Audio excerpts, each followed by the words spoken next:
Hello, boys and girls. Welcome back to math time. We're going to start with our calendar, and I want you to think, what month are we in?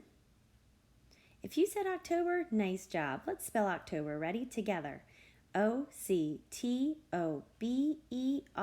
October. Good job. All right, what year is it? Think.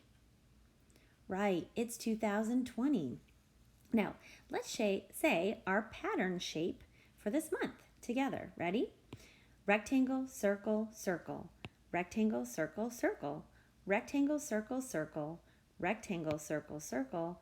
Rectangle, circle, circle. So what shape should be next? Think. If you said rectangle, well done. I'm going to get my rectangle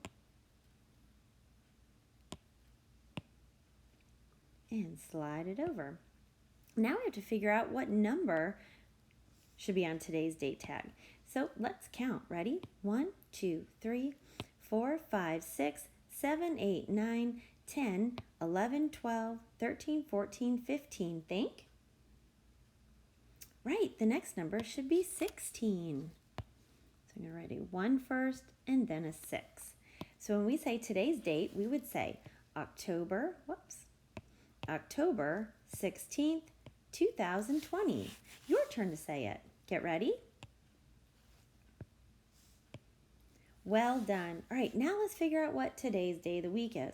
To find today's day of the week, we're going to go to today's date tag and go straight up. So what is today's day of the week? Think. It's Friday. Good. Now, if I want to figure out what yesterday's day of the week is, then I'm going to go backwards one. What was yesterday's day of the week? Think. What was it? Right, it was Thursday. Okay, I'm going to go back to today, and if I want to figure out what tomorrow's day of the week is, I'm going to go forward one. So what is tomorrow? Think. What will tomorrow be? Tomorrow will be Saturday.